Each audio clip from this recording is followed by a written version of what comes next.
प्रिय विद्यार्थी, पकड़िया बाल विद्या निकेतन ऑनलाइन क्लास में आपका स्वागत है। आज हम पढ़ रहे हैं कक्षा 9 कृतिका का अध्याय 2 मेरे संग की दोस्ती। मृदुला गर्ग का ये एक बहुत ही सुंदर संरचनात्मक गद्य भाग है, जिसमें लेखिका ने अपनी नानी, दादी, माँ तथा बहनों के व्यक्तित्व का वर्णन किया है और उसमें बताया गया है कि किस प्रकार परंपरागत तरीके से जीते हुए भी लीक से हटकर जीवन बिताया जा सकता है। इसी के तहत लेखिका ने अब तक हमें अपनी नानी और अपनी माँ के बारे में बताया। माँ के बारे में लेखिका ने ये बताया कि माँ का घर में प्रभाव कैसा था। उसी प्रभाव को हम आगे पढ़ेंगे। पहले के कारण उन्हें घर वालों का आदर मिला हुआ था और दूसरे के कारण घर बाहर वालों की दोस्ती। लेखिका ने बताया कि लेखिका की माँ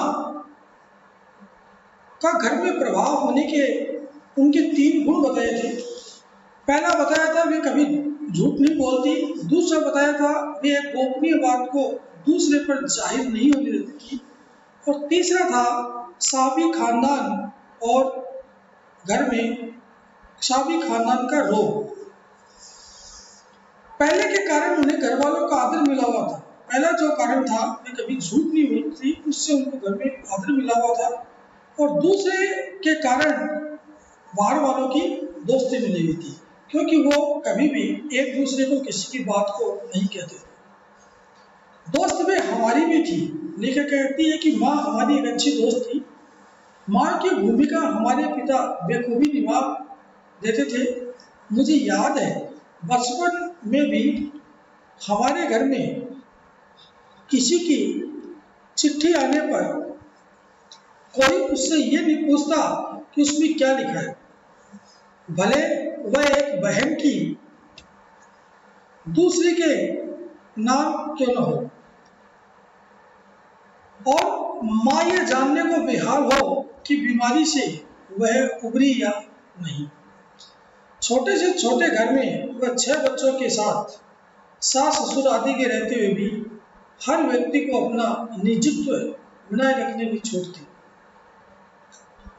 इसी निजत्व बनाए रखने की छूट का फायदा उठाकर हम तीनों बहनें और छोटा भाई लेखन के हवाले हो गए।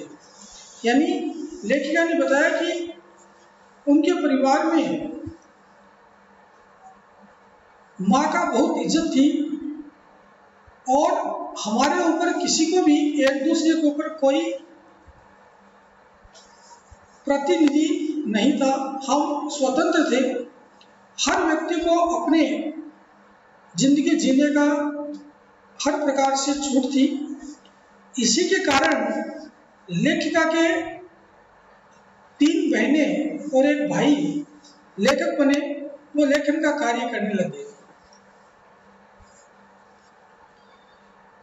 लीक से खिसकने अपने पूर्वजों में माँ और नानी ही रही होती तो गनीमत रहती, पर अपनी एक परदादी भी थी। अब यहाँ लेखिका हमें अपने परदादी के बारे में बताएगी कि सामाजिक जीवन से, परिवेश से, परंपरागत तरीके से हटने वालों में, हटकर चलने वालों में, हटकर काम करने वालों में उनकी माँ और नानी नहीं, एक परदादी भी थी, जिन्हें कतार से बाहर चलने का शौक था। यानी जिन्हें परंपरागत तरीके से अलग हटकर कुछ करने का शौक था। उन्होंने व्रत ले रखा था, कसम खा रखी थी कि अगर खुदा के फजल से, मेहरबानी से उनके पास कभी 2 से ज़्यादा धोतियाँ हो जाएगी तो वे 30 दान कर देगी। यानी लेखिका का कहने का मतलब ये है कि उनकी परदादी के पास सिर्फ 2 ही धोतियाँ थी। अगर तीसरी धोती हो भी जाती तो वह उन्हें दान कर देते थे। जैसे जैन समाज में अपरिग्रह, संग्रह नहीं करना की सनद बिरादरी बाहर हरकत नहीं मानी जाती, इसलिए वहाँ तक तो ठीक था। पर उनका असली जलवा तब देखने को मिला जब मेरी माँ पहली बार गर्भवती हुई। मेरी दादी ने मंदिर में जाकर मन्नत मांगी कि उनकी पतोह का पहला बच्चा लड़की हो। ये गैर रवायती मन्नत मांगकर ही उन्होंने चैन नहीं पड़ा। उसे भगवान और अपने बीच पोशीदा रखने के बजाय सरेआम उसका ऐलान कर दिया। लोगों के मुंह खुले के खुले रह गए। उनके फितूर की कोई वाजिब वजह ढूंढी नहीं मिली। यह भी नहीं कह सकते थे कि खानदान में पुश्तों से कन्या पैदा नहीं हुई थी, इसलिए माँ जी बेचारी कन्यादान के पुण्य के अभाव में पूरा करने के चक्कर में थी।